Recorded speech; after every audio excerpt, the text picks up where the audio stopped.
बराबरी के लिए सरकार क्या कर रही है? गरीब और गरीब हो रहा है और अमीर हो रहा है। सुबह उठते कहीं बम की धमकी मिलती, कहीं दंगे की। ये अमृत काल है सर, यह धमकी काल है। आर्टिकल 25-26 में संविधान में सभी को धार्मिक आजादी, कहाँ है दलितों की, मुसलमानों की, जैनों की, बौद्धों की, ईसाइयों की? छत्तीसगढ़ में सतनामी समाज को संविधान की अपनी धार्मिक आजादी के आधार पर जो है उनको अपमानित करके जेल में बंद कर दिया। सरकार सामाजिक न्याय की बात करती है। बताए कितने दलित मुख्यमंत्री बना रखे आपने? 13 ज्यादा सरकार स्टेट में सरकार है। कितनी महिला मुख्यमंत्री है? आपकी सरकार ने सुप्रीम कोर्ट के आदेश के बाद रिजर्वेशन प्रमोशन में जारी नहीं किया, और ओबीसी को पॉलिटिकल रिजर्वेशन आप देंगे नहीं देंगे, आप बताने का काम करें।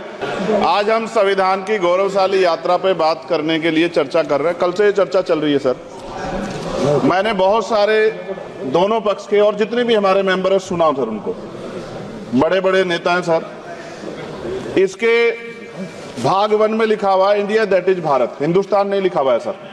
लेकिन सारे नेता संविधान पर चर्चा कर रहे हैं, लेकिन हिंदुस्तानी कहेंगे, भारत कहने की हिम्मत नहीं जुटा पा रहे। ये बड़ा सवाल है सर कि क्या संविधान के हिसाब से बात रखी जा रही है। मैं धन्यवाद दूंगा फूले साहू बाबा साहब अम्बेडकर को और मेरे नेता मान्यवर साहब श्री काशीराम को। 25 नवंबर 1949 को संविधान को सौंपते हुए डॉक्टर बाबा साहब अम्बेडकर ने कहा था कि 26 जनवरी 1950 को हम विरोधाभास भरे जीवन में प्रवेश करने जा रहे हैं। राजनीतिक जीवन में तो हमारे पास समानता होगी, लेकिन सामाजिक और आर्थिक जीवन में असमानता होगी। क्या ये चुनौती आज 73 साल बाद दूर हुई है?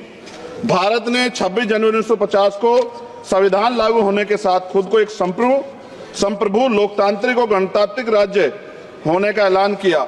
लेकिन सर उस समय संविधान की स्थिति ये थी कि जैसे गांव का कोई आदमी, मैं 50 की बात कर रहा हूं, वो 50 साल पहले शहर में आ जाता और बड़े लोगों की महफिल में चला जाता, उस जहां वो खाना खा रहे हो, और वो टेबल पे नैपकिन को खा के जो है ये कहता कि ये तो फीका, क्योंकि वो जानता ही नहीं था, वो समझता नहीं था संविधान को, संविधान है क्या। संविधान उसके लिए महज दस्तावेज था।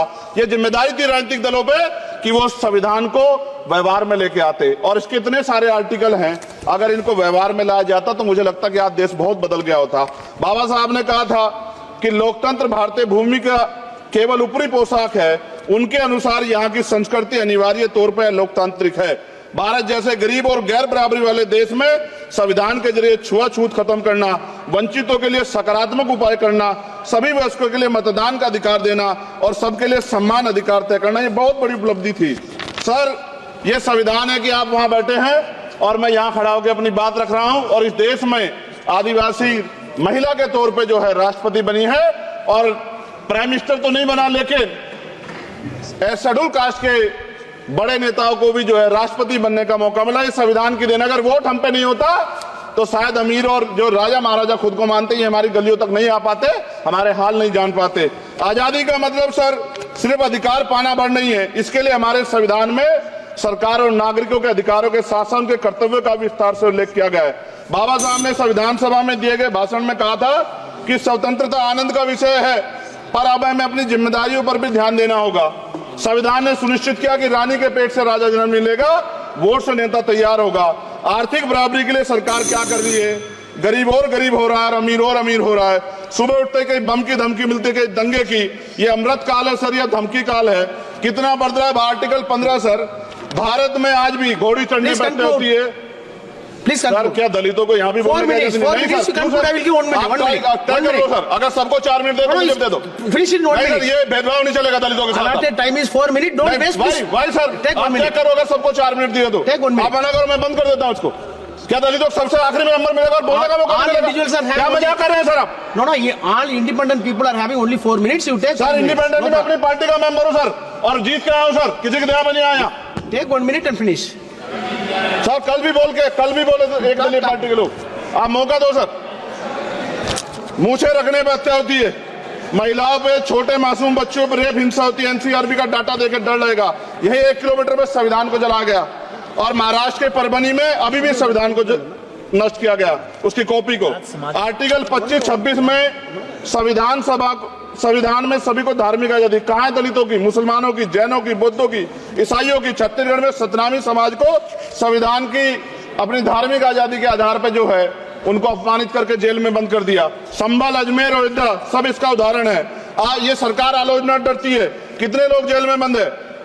मिरान हैदर, खालिद सैफी, उमर खालिद खान, सिफा खान, गुलफ्शा फातिमा और आजम खान साहब राजनीतिक विरोध में बंद है।